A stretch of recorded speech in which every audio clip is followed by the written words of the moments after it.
Hello student, in this video we will discuss linear momentum, a topic of third unit, laws of motion. So what is linear momentum? What is linear momentum?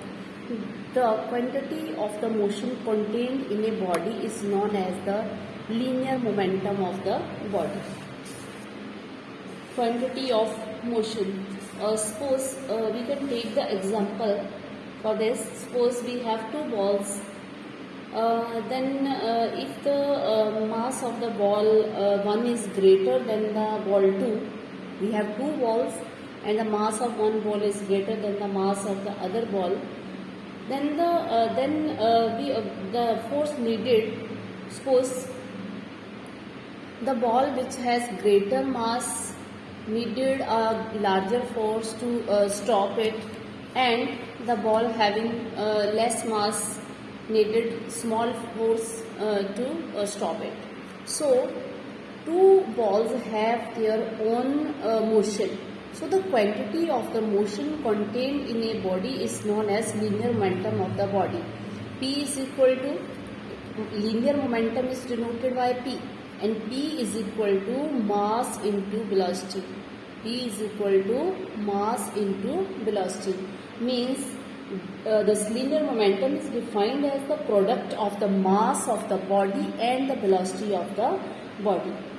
So linear momentum P is equal to m into a v. M into a v. Now we have to prove second law, Newton's second law of motion. From here you can write the this unit and the dimensions of momentum. So SI unit is, mass is in kg and velocity is in meter per second square. Dimensions are mLt minus 2. Newton's second law of motion. What is Newton's second law of motion? According to Newton's second law of motion, force is directly proportional to a rate of change of momentum. Means if we apply a force on a body, then the body move in the direction of the applied force. Means F is the rate of change of momentum. The rate of change of momentum is directly proportional to the force applied. How much force we are applying? That depends upon the change in momentum of the body. And we know momentum is equal to, that is F is directly proportional to dP upon dt. This is the rate of change of momentum. F is equal to K into dP upon dt. Now we know P is equal to mass into velocity. Therefore F is equal to K into ddt of mv.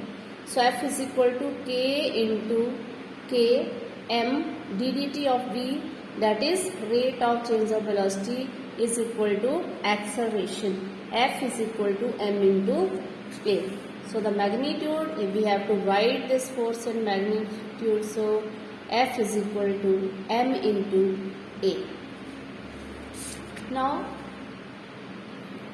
we have to define the unit of force. Unit of force. So unit of force is, there are two type of the unit. Two type of unit are there. Two types. And the two type of units are, number one, absolute unit of force.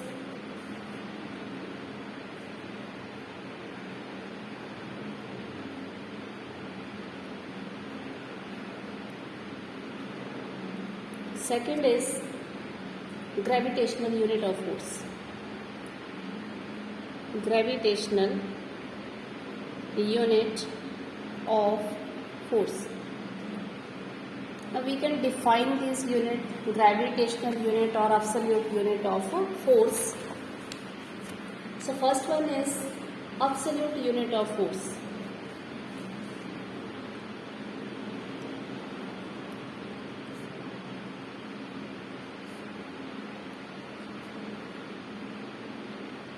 Absolute unit of force.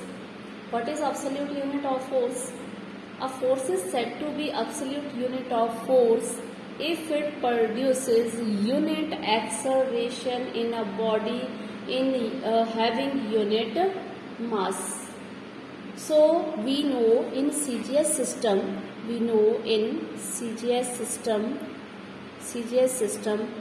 unit of force is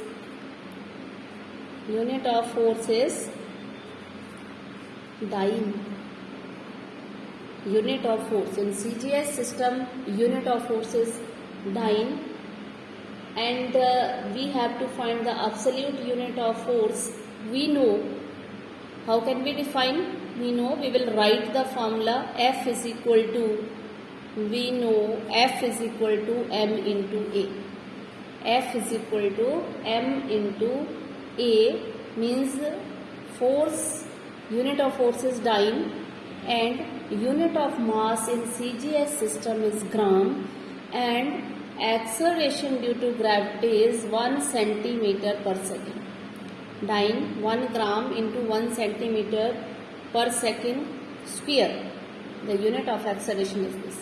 Now we can define that force is said to be 1 dyne. When we said the force is 1 dyne, force is said to be 1 dyne if it produces an acceleration of 1 centimeter per second square in a body of mass 1 gram. So absolute unit of force in CGS system is dyne, and a force is said to be 1 dyne if an acceleration of 1 centimeter square is produces in a body having mass 1 gram. Now in SI system, this is in CGS system. In SI system,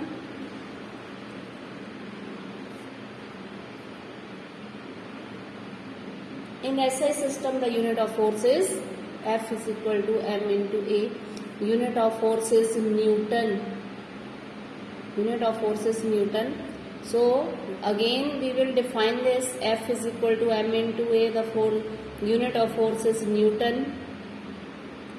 Unit of mass in SI system is in kg, and acceleration is in meter per second square. So 1 Newton is equal to 1 kg meter per second square. Now what is this? We can say what is 1 Newton. So a force is said to be 1 Newton if a body produces an acceleration of 1 meter per second square in a body of having mass 1 kg.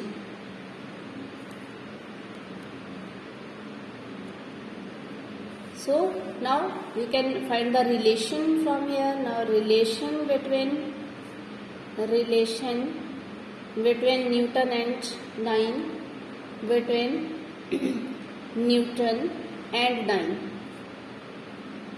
So the relation is 1 Newton is equal to 1 kg into 1 meter per second square, and this is equal to 1 kg is equal to 10 raised to power 3 gram. 1 kg is equal to 10 raised to power 3 gram, and 1 meter per second square. 1 meter per second square is equal to meter in centimeter, 10 raised to power 2 centimeter per second square. So this is equal to 10 raised to power 5 gram centimeter per second square. So this is gram centimeter per second square is equal to 1 gram centimeter per second square is equal to 1 dyne. So this is equal to dyne. 10 raised to power 5 dyne means 1 Newton is equal to 10 raised to power 5 dyne. 1 Newton is equal to 10 raised to power 5 dyne.